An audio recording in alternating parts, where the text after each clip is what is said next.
Olá, boa tarde para você que nos vê aí no Pauta Livre dessa semana com o deputado federal Lúcio Vieira Lima, que vai bater um papo aqui rapidamente, fazer um resumo dos principais assuntos que estão no Congresso Nacional, falar um pouco sobre o cenário baiano e a projeção eleitoral, e vamos iniciar com as devidas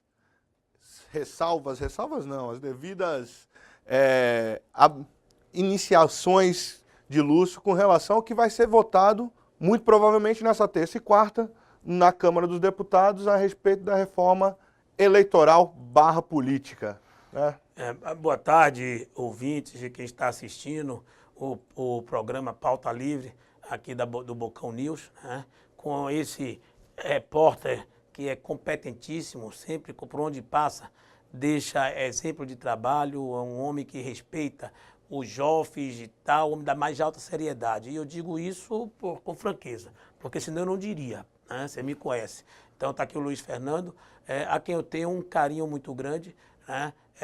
Mesmo quando ele me dá umas porradinhas, porque se ele dá porradinha é porque eu estou merecendo, e é mais educativo. Né? Então, e aí quando você pergunta isso da reforma política, nós vamos tentar votar tudo, de terça e quarta-feira. Né? Vamos votar o texto principal, que foi aprovado na comissão, e os destaques também. Então, diferentemente da semana passada, que num acordo nós assumimos o compromisso de votar apenas o texto principal e acabou por ter um quórum baixo, nem o texto principal votando, né? Agora nós vamos tentar levar para que se aprove, até porque o tempo urge. Nós temos por um dever de respeito à Constituição, de que mudanças para próximas eleições tem que ter um ano antes, é o princípio da anualidade. Então, o que nós não alterarmos até 7 de setembro não valerá para 2018, na eleição que será em 7 de outubro de 2018. E você tem, como o nosso sistema é bicameral, sim, temos que aprovar na Câmara e no Senado. Então, para que o Senado tenha tempo para aprovar, nós temos que, até o final do mês de agosto, para aprovarmos e encaminhar para o Senado. Até porque, se o Senado lá fizer algum tipo de mudança, volta para casa, para a Câmara, no caso. Né? Então, nós estamos também bem em sintonia com o Senado, né? Para que possamos aprovar um texto que o Senado aprove sem alteração. Lúcio, lá atrás, logo quando o senhor foi escolhido para presidir a comissão que discutiu essa reforma eleitoral, o senhor defendia claramente o voto em lista. Dizia que tinha, na verdade, uma tendência a aprovar pessoalmente, né, enquanto opinião política, o voto em lista. Isso caiu por conta de uma narrativa que se pôs na sociedade que seria uma forma de se esconder candidatos que estivessem implicados em, enfim, denúncias diversas. Agora se tem como o grande carro-chefe o distritão, que é uma eleição majoritária dentro da estrutura parlamentar. Primeiro eu queria saber, passa de fato o distritão? Hoje tem clima para passar o distritão? E segundo, todo sistema que se escolher dentro de uma democracia haverá queixas, haverá reivindicações, haverá críticas. Queria um pouco do seu desenho. Você foi convencido de que o distritão é um melhor modelo do que o de voto em lista? Olha, eu, na verdade, na condição de presidente da comissão, eu evitava e evito fazer juízo de valores deste ou daquele sistema, porque você perde a isenção de conduzir os trabalhos. Senão, quando eu for, por exemplo, nos debates, permitir a palavra a um e não a outra, etc., vão dizer que eu estou permitindo daquele deputado porque é adepto do meu pensamento meu. Então, eu procurei sempre atuar nesse sentido. Agora, essa reforma, eu sempre disse também, que é uma reforma que o rabo corre atrás do cachorro e não o cachorro atrás do rabo. Como assim?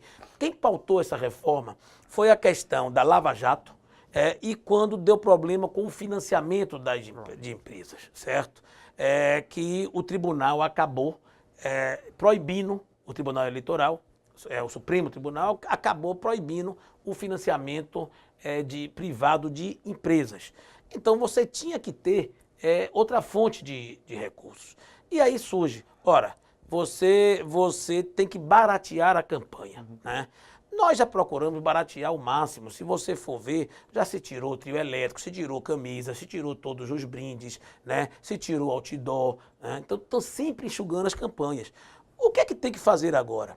É procurar um sistema que barateie as campanhas. Não mais nesse sentido, até porque nós já barateamos, para você ter ideia. Aqui na Bahia nós já provamos que campanha para vereador de cidades de certo porte era R$10 mil, de prefeito R$100 mil.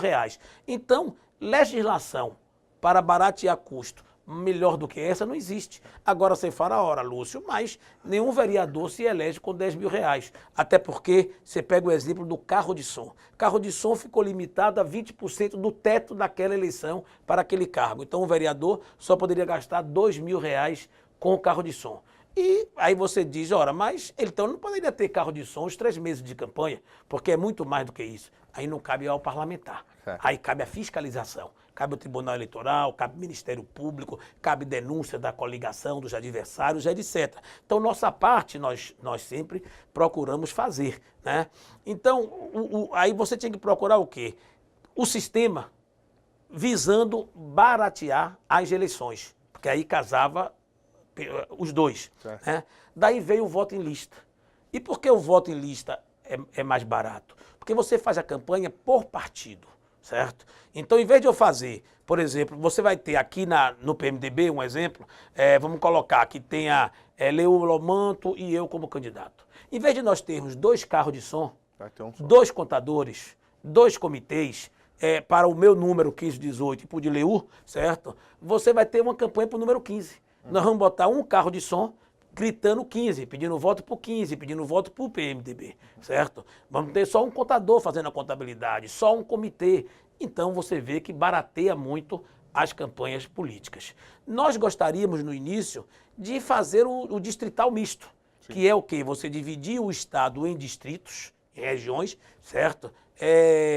E com isso, metade das vagas seria eleito por esse distrito, o que você aproximaria esses candidatos eleitos pelo distrito, mais dos problemas locais, não ficaria tão distante como é hoje, que alguém para se eleger deputado tem que correr a Bahia toda com 200 votos aqui, 300 acolá, para fazer o quociente, né?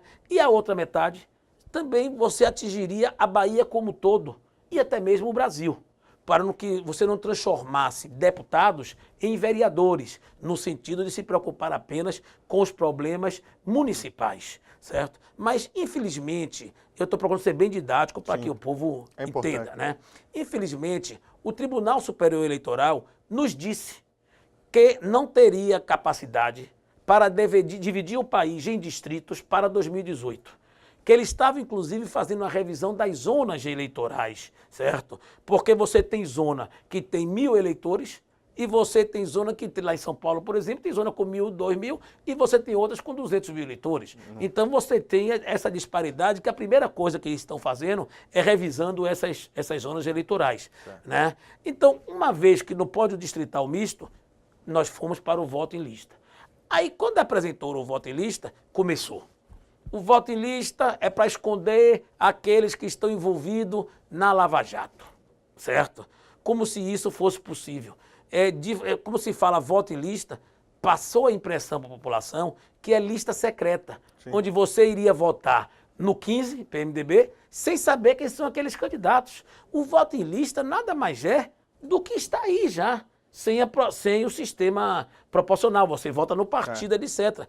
E se você colocasse alguém que tivesse uma imagem ruim perante a opinião pública numa lista, quer seja do PMDB, quer seja do PT, quer seja do DEM, quer seja do PSDB, você teria na campanha o outro partido, certo? Criticando a lista. Então você terminaria prejudicando todos os candidatos. Então o partido jamais iria usar uma lista para esconder aquele que eventualmente pudesse ter uma imagem ruim, porque prejudicaria todo o partido que não teria voto. Para você ter ideia, entre 60% e 70% das democracias e democracias desenvolvidas é o voto em lista. Então, o voto em lista, quando se colocou, não é uma invenção dos parlamentares, certo?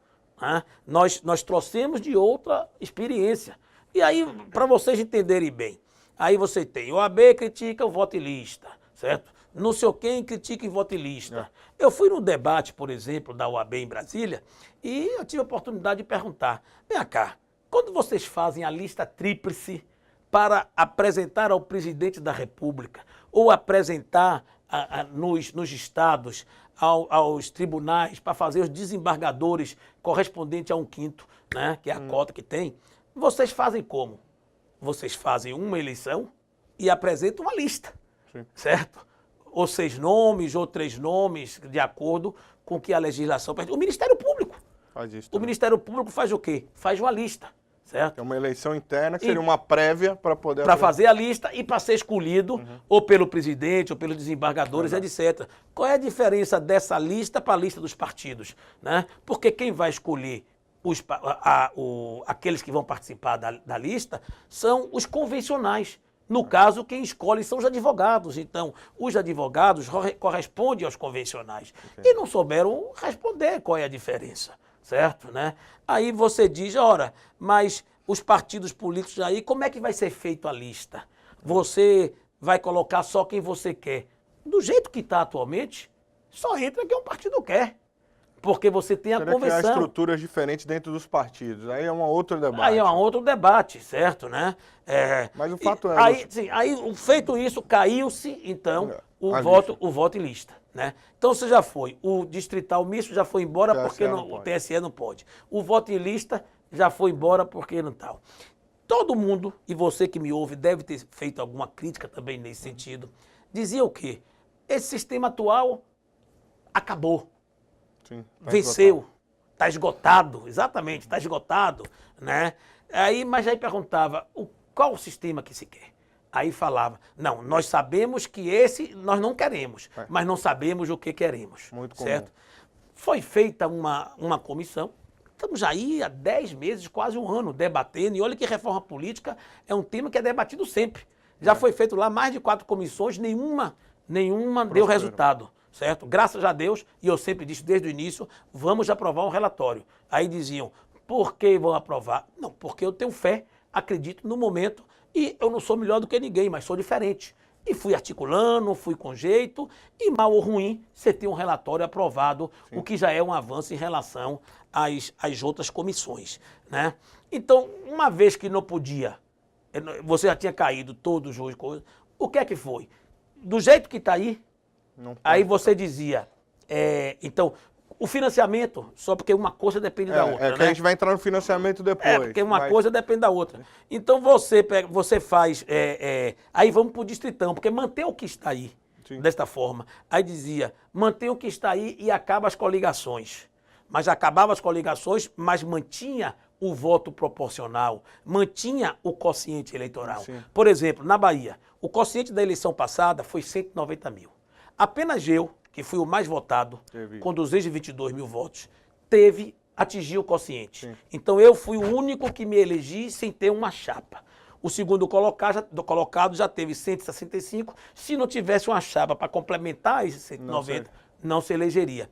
Então você termina no atual, você tendo que fazer uma chapa enorme, com candidatos que têm 100 votos, 500, etc., para que, somando, atinja o quociente e faça 1, 2 ou 3, já dependendo. Com isso, esses candidatos que têm 100 votos vão querer santinho, vão querer carro de som, vai querer recurso para botar bandeira, certo? Tudo isso, né? Vai ter programa de televisão. Então, o gasto é enorme.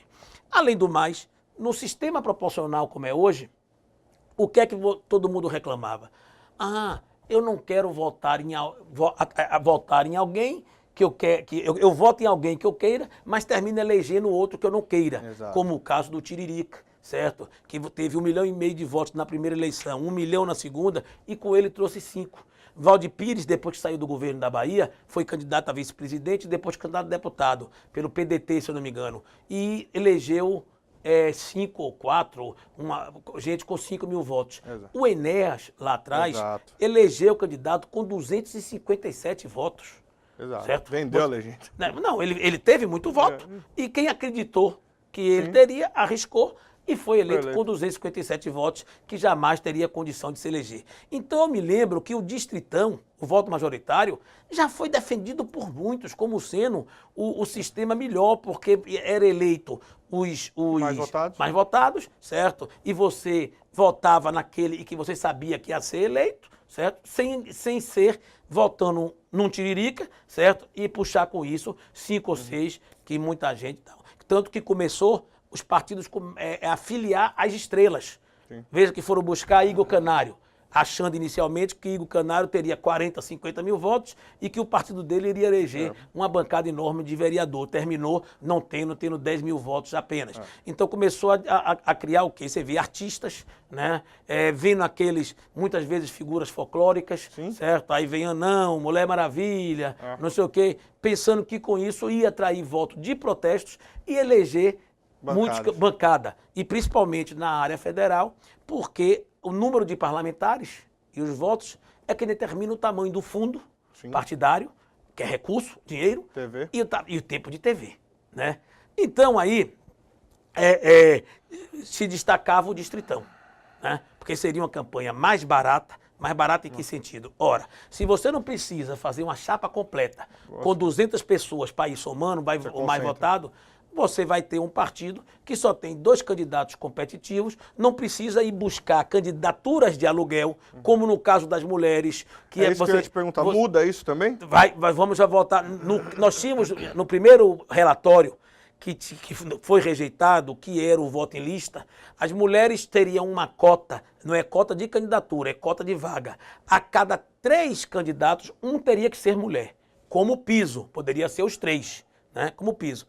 Como o voto em lista caiu, no Distritão nós temos uma PEC, né, que não está no relatório, mas já tem uma PEC que já foi aprovada no Senado e está pronta para votar na Câmara, ser votada na Câmara, e a qual já manifestei o meu apoio, onde começa, nessa próxima legislatura, 10% das cadeiras da Câmara serão de mulheres, certo? Então, como piso.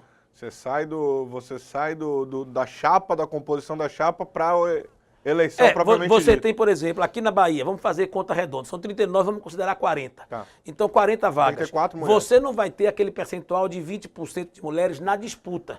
Você obrigatoriamente terá 4 deputadas, 10%, certo? Aí como será isso? Você tem as deputadas, as mulheres saem candidatas e na hora elege as mais votadas e depois as outras vão entrar também no Distritão, na disputa com o homem. Não é uma cota como tinha...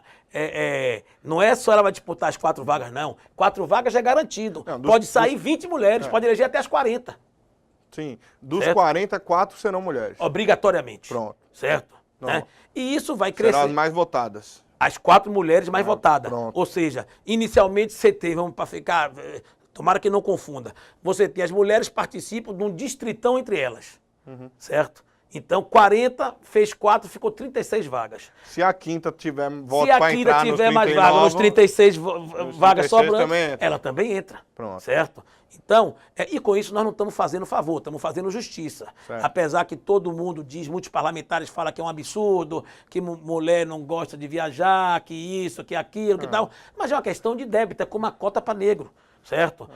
Eu sou a favor de cotas até um determinado momento, eu não sou a favor de cotas eternas. Sim. Certo? Então, tanto que a cota, na verdade, que deveria ser, quando fala cota de negro, deveria ser até uma cota financeira. No financeiro que eu falo de ganho, de salário. Porque há uma ligação direta. Você não pode dizer que nós não temos débito social com os afrodescendentes. É muita coincidência que os afrodescendentes ocupem cargos com menos destaque, que na hora tem a diferença salarial ou o que seja. Da mesma forma, as mulheres. Então, se tem isso... é porque a sociedade tem um débito. Então, a sociedade tem que estabelecer, num primeiro momento, né, a lei, as cotas, e com as cotas, a partir do momento que tiver condições igualitárias, aí se encerra isso de cota. E é o que nós pretendemos para a mulher. Então, você tem primeiro 10%, depois acho que passa para... Aí eu não me recordo, eu sei que termina com 16%. Né? E com 16% vai se examinar, faz sua revisão, se já tiver... Talvez tenha um número maior de eleitas do que do sistema atual ou no distrito. Não, com certeza vai ter. Hoje quantas mulheres? Hoje qual é o percentual na Câmara? Hoje são 50, se eu não me engano. 50, 10%, o que for, é mais ou menos a coisa. Mas 10% é que existe. 10% cá vai ser o piso. Exato. Né? Vai ser o piso, certo? Então pode ter, em vez de 10, 20%.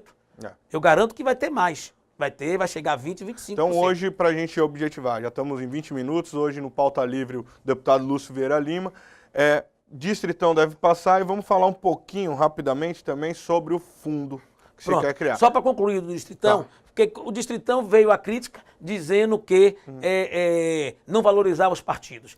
Numa articulação, para superar isso, você está valorizando também os votos da legenda. Ou seja, vai ter os votos para os deputados e depois aqueles votos de legenda, vamos supor que o PMDB tenha 20% dos votos de legenda que votou no 15%. Então, com toda certeza, você vai pegar aqueles 20% e dividir entre os parlamentares, os candidatos do PMDB, na mesma proporção que ele teve os votos. Okay. Na mesma proporção. Então, se eu tive 80% dos votos do PMDB, dentre os candidatos, eu vou ter 80% dos votos da legenda. Se a gente teve 100 mil votos de legenda, eu vou ter 80 mil somado à minha votação. Entendi. E aí nós fazemos a classificação entre todos os partidos. Ou seja, internamente não altera a posição. Okay. Mas no global pode alterar sim a posição. Aí vamos ao fundo que você falou. Pessoal, eu acho graça. Porque essa reforma, e como quase tudo na vida, criticar é fácil. Sim. Apresentar solução é que é difícil. Todo mundo chega para dizer, criar um fundo de dinheiro público para fazer campanha política, que absurdo. Nós já estamos aí, o país já acabado, vai tirar dinheiro da educação, da saúde, para gastar com esses políticos, que é tudo ladrão, que não nos representa. Então eu digo a você que está me ouvindo, nós temos, na verdade, duas opções, ou democracia ou ditadura, não tem outra, certo? Na democracia, você tem eleição, certo? Na ditadura, muitas vezes você não tem, ou é num processo que se cria senador biônico, certo? Que tem pacote de abril, né? Que você fecha congresso, que você não tem imprensa livre, etc. Ou seja, o dinheiro que se vai investir, um fundo público, em nome da democracia, e a democracia tem custo, não tem como não fazer, sim, certo? É aceitável, certo? Porque vale mais se gastar um recurso e permanecer com a imprensa livre. Há 10 dias atrás foram 150 jornalistas presos na Turquia. Eu lhe pergunto, quando você fala tirar dinheiro de saúde, será que quando a imprensa vai no hospital público e filma doentes numa maca, que filma remédios vencidos, e bota isso na televisão, publica nos jornais, publica nos sites, se fala aqui no Pauta Livre, será que isso não significa que a sociedade vai clamar e os políticos ou quem quer que seja vão procurar melhorar a saúde porque para não ter essas críticas, não ter isso? Então, no fundo, termina, né, a democracia sendo importante para isso. Né? E, além do mais, essa história de dizer que vai tirar dinheiro... Ora, a saúde e a educação, ela tem pisos constitucionais, exato, que é obrigado a colocar o dinheiro para isso. Agora, sempre se procura o discurso fácil para jogar a opinião pública, certo, contra os parlamentares e contra qualquer tipo de mudança. Isso me faz lembrar a tal da reforma trabalhista. Até hoje eu pergunto, quando eu coloco no Facebook, colocam listas, esses deputados não votem mais porque tirou direitos trabalhistas do cidadão. Que direito trabalhista foi tirado? O 13º continua, a férias continua, 1/3 de férias continua, certo? Então qual foi o direito trabalhista? E ninguém me diz. E não diz... E vão nesse oba-oba, mandando mensagens falsas pelo WhatsApp, colocando na internet mensagens falsas, e ninguém me diz absolutamente um único direito trabalhista que foi retirado dos trabalhadores. Vale transporte permanece, certo? A única coisa que fez foi flexibilizar a lei para, através de negociação entre os sindicatos, né, dos patrões e dos trabalhadores, pudessem negociar, por exemplo, férias, dividir em 3 vezes, etc. E com isso, você aumentar a geração de empregos. É o que se faz na reforma política. O que saiu de lá é bombardeado. A reforma trabalhista é um outro assunto que a gente pode trazê-lo para fazer um debate entre 2 deputados. 2, 3, 4, o que quiser. Vamos marcar. Agora, sobre o fundo especificamente, se falou inicialmente de 0,5%. 0,5% da receita corrente líquida, que daria em torno de 3,6 bilhões. Perfeito. Hoje o ministro Gilmar Mendes, que é ministro do Supremo Tribunal e presidente do Tribunal Superior Eleitoral, disse que só em deputados foram gastos 5 bilhões. E no geral nós falamos 14 bilhões. Mas o que acredito, e aí na análise o que a gente ouve também da própria população é o seguinte, Esse dinheiro vindo da receita corrente líquida fica muito abstrato. Qual é o gesto que o político está fazendo no sentido de, não de economizar na campanha, mas de tirar o dinheiro do que ele recebe hoje? Olha, a questão do corrente líquida não é nem abstrata. A questão que alterou-se essa ideia é porque quando você coloca 0,5% da receita corrente líquida, está dando 3 bilhões e 600, porque o país está em crise, está arrecadando menos. Se por acaso, a partir do ano que vem, como se espera, o Brasil volte a crescer, né? Daqui a pouco vai sair de 3 bilhões e 600 para 6 bilhões, porque a receita corrente líquida ampliou, aumentou e é como percentual. Então esse foi o objetivo de ter alterado. Então ficou para que no orçamento da União se coloque, né, isso aí. E, logicamente, vai se procurar tirar de emendas parlamentares de bancada, por exemplo. Sim. Então, está se estudando isso. Se fala em tirar, acabar com programas semestrais dos partidos políticos, da propaganda eleitoral e colocar nesse recurso. Se fala em pegar, no ano eleitoral, o fundo partidário que existe hoje e colocar nesse fundo, certo? Né? Então, ninguém aqui é suicida, nem acha que deve pegar dinheiro de coisa simples para isso. E o debate é bom para isso. Exato. Quando a sociedade se manifesta, não sou contra, não. O que eu sou contra é dizer simplesmente não pode isso e não apresentar solução, certo? Então nós estamos buscando formas de que se gaste de despesas já existentes no orçamento que seja apenas remanejada, ou seja, diminuindo assim um custo da sociedade, criando uma nova despesa. Aí eu digo fundo partidário. A eleição passada foi feita todo com fundo partidário. Sim. Concorda? Então você tinha despesas de viagem, distribuía, propaganda com o fundo partidário, né? Ora, se você vai ter despesa com o fundo, criou um fundo para a eleição, esse fundo partidário não vai se gastar mais com a eleição, entendeu? Então você pega esse dinheiro e joga com a eleição e depois, no outro ano, volta o fundo partidário, ou um percentual dele, para as despesas realmente que você tem para a manutenção do partido, das fundações. É outra coisa que está se falando. Dinheiro das fundações, diminuir os recursos dos dinheiros da fundação. Que são muito mal divulgados, assim, uma ou outra fundação que a gente ouve bastante falar, né?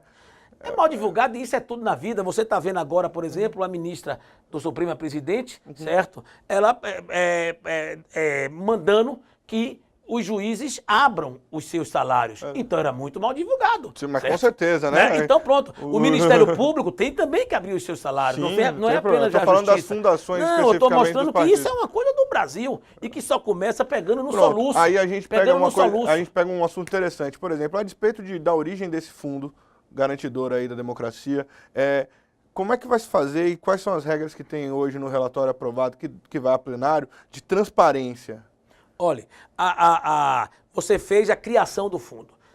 Em lei complementar, nas leis ordinárias, é que vai regulamentar isso. O que é que está ainda se debatendo? Primeiro, se esse fundo formado vai para os partidos políticos gastarem de maneira que pensem, que querem, autonomia partidária dita assim, ou se vai dividido, por exemplo, governador um percentual, presidente outro percentual, deputados federais um percentual, ou legislativo, majoritário e tal. Você tem partidos que valorizam os parlamentares porque sabe que elegendo mais parlamentares começa o círculo virtuoso, terá mais tempo de televisão, terá mais fundo partidário. E tem outros partidos que fica limitado a uma cúpula que gasta da forma que quer. Muitas vezes gasta apenas em um estado, depois não gasta no outro, porque dentro do partido também você tem a política, ou seja, você pode ser, eu posso ser do PMDB, mas ter como adversário alguém do Maranhão, não adversário regional, mas ter alguma pinimba, alguma briga, alguma coisa, certo? Então, com medo disso, tem essa disputa de como vai ser. Além do mais, você tem partidos que, historicamente, e a maioria deles, não apresenta candidaturas a governador, a presidente. Então, o que querem? Quando não tem candidato a governador, alguns querem que pegue esse recurso que ia para o governador e gaste com deputado, gaste com isso, em vez de não usar, em vez de devolver, em vez de perder o recurso. Então, isso ainda vai ser definido em lei complementar. Em lei complementar, em lei ordinária, que você teve a comissão da PEC 77, que é o que envolve emenda constitucional, né? E nós temos a comissão especial, eu sou presidente das duas, certo? E que também vai ter, vai ser votado, então, basicamente, esses dois. O relatório das leis ordinárias não foi aprovado. Vamos votar na terça-feira à tarde e depois também seguir para plenário. Cláusula de desempenho. A cláusula de desempenho já tem um consenso todo, até os partidos menores que eram contra, logicamente se negociou, em vez de ser como estava de se iniciar em 14 estados e com 3%, baixou para 1,5% nessa eleição em apenas 9 unidades da federação. Então os partidos todos concordaram e vai caminhar para isso. Acredita e é necessário. Já foi acertado. Aí não vejo... E acredito que vai dar uma... Vou usar o termo limpada. Não como deveria ser, se fosse 3%. Porque nós não podemos ter 26 partidos, 28 funcionando na Câmara. E já tem 50 para disputar a eleição. Eu não sou contra partidos, não. Nos Estados Unidos, a gente pensa que só tem 2, democrata e republicano. Tem mais de 200 partidos. Então, você tem aí... Eu estou falando rápido para dar tempo de falar as coisas todas. Você tem aí... precisa de 500 mil assinaturas para fundar um partido. Eu defendo que baixe. Eu defendo que bote 50 mil, 100 mil, certo? Agora, você só vai ter direito a fundo partidário e tempo de televisão se você tiver desempenho na urna, certo? Então, ter partido não é problema, cada um tem o seu, tenha 1000, certo? Agora, você chegar a ter desempenho para fazer tal. Então, não faz a limpeza, como você fala, a limpeza numérica, não limpeza para ficar claro, né? Porque senão daqui a pouco sai, Lúcio disse que partido pequeno tá sujo. Nada disso, limpeza numérica. Tanto não atingindo o quociente, o grande é como primeira e segunda divisão. Uma hora o time está na segunda divisão, tem um desempenho bom, vai para... Primeira divisão. Depois tal. Então, o Vitória. O Vitória teve um desempenho, subiu. Tá tendo um desempenho ruim, vai cair. Certo? Né? Então, assim que você vai... É como funcionaria assim, mais ou menos. Exato. Né? Vamos falar mais um pouco agora sobre política estadual. Né? Hoje saiu uma notícia dizendo que existe uma articulação que o presidente Michel Temer estaria tentando convencer a cúpula do PMDB baiano a receber o ministro secretário de governo Antônio Embaçaí nas suas fileiras. Procede essa informação, Lúcio? Tem conversado com você sobre isso? Não. Nunca me tocou, saiu essa conversa lá atrás de Embaçaí, de Zé Ronaldo, nenhum dos dois nunca me tocaram, mas devido à especulação da imprensa, eu dei até uma declaração dura, porque eu não sou contra vir ninguém, certo? Se você vier para o PMDB, tapete vermelho, banda de música, flores e tal. O que não pode é ter a condicionante, dizer eu vou para o PMDB para ser candidato a governador, eu vou para o PMDB para ser candidato a vice ou a senador.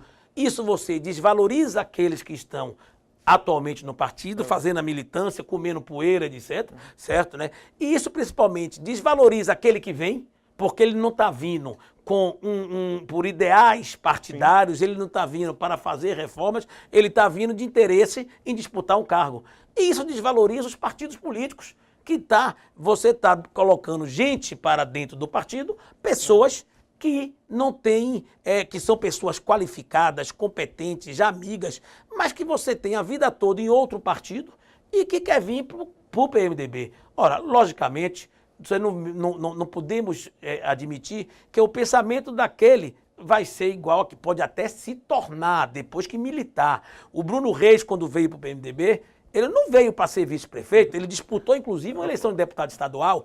Ele viajou, ele conviveu no partido, e aí depois ele conquistou do partido... Conquistou isso. Conquistou a indicação. Então, se o Embaçaí, o Zé Ronaldo, Chico, Francisco, Maria Isabel, qualquer um quiser vir para o partido, ótimo. Palmas para aqueles que querem vir, estarão vindo para um grande partido e em Salvador, onde eu sou presidente, será muito bem recepcionado e com certeza no estado onde Pedro Tavares é o presidente, também. Agora venha para militar, né? Não venha pensando que vai sentar na janela do ônibus, que isso não vai. Vai ficar em pé. Vai ficar em pé um tempo, segurando ali, aí depois consegue um banquinho, aí já alivia, depois vai para uma cadeira mais na frente, até dirigir o ônibus. O senhor... acredita que o pior momento do governo Temer já passou e que a vitória na última plenária, quando se votou a admissibilidade da denúncia, ou seja, a aprovação para que o STF investigasse, foi uma vitória que concretizou e pavimentou para ele terminar o mandato? Olha, do jeito que está a política brasileira e a situação do país, ninguém pode fazer uma previsão mais do que 24 horas. Porque você tem... Mas você tem uma insegurança total. Tem, claro que tem. E é por isso que essa foi uma das razões que eu votei pela permanência de não ter a denúncia do presidente Temer. Por quê? Porque o país não suportaria você ter 3 presidentes num único mandato. Mas se ele continua tendo essa instabilidade? E que você imagine se saísse. Você teria uma denúncia, ele seria afastado por 120 dias ou 180 dias, certo? E depois, se não tivesse o julgamento, poderia voltar de novo. Aí informa-se o Ministério, não há mercado, não há economia que sobreviva a isso. E o fato de não ter sido aceita a denúncia não quer dizer que ele não venha a responder por eventuais crimes. Sim. Então, acabou o mandato dele, que nesse período não vai prescrever nada, não vai ter problema nenhum. Ele vai, então, a justiça vai condená-lo. Eu tenho responsabilidades. Eu sei o que é, eu estou lá, eu fui eleito, né, para ajudar na condução e muitas vezes, isso aí é a mesma coisa de impeachment. O impeachment, vamos lá, faltando 4 meses para acabar um governo. Aí descobre um crime de responsabilidade. Você vai fazer um processo todo daquele de impeachment por 4 meses, chega na hora que é melhor para o país, certo? Esperar os 4 meses acabar e ter uma nova eleição, sim, do que você fazer um processo de impeachment. Então, quem mexe com coisa pública, quem tem responsabilidade com o Estado, certo? Quem está na política não pode querer vitória de pirro, certo? Porque o prejudicado da vitória do pirro é o cidadão. Aí você me diz, bonito, Lúcio, quando foi a presidenta Dilma, você não pensou assim para ela esperar o mandato, porque ali era um crime de responsabilidade. A punição era o impeachment. Se ela ficasse até o final, foi no primeiro ano, se até o final, certo? Ela não seria punida, certo? Por isso, e você tinha ali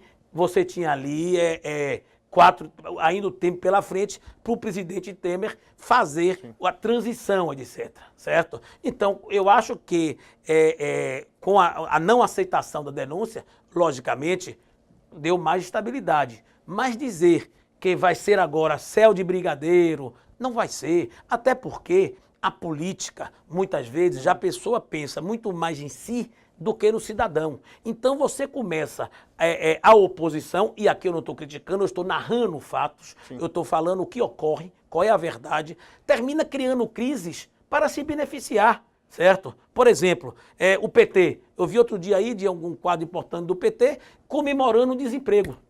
Comemorando o desemprego? Foi dizendo que queria tal, saiu na internet, agora uma gravação, etc. Por quê? Porque quer que a crise se aprofunde. Então o PT hoje com a crise, tanto a crise ética como a crise financeira, a crise política, ele que estava escondido dentro de casa, sim, está permitindo sair.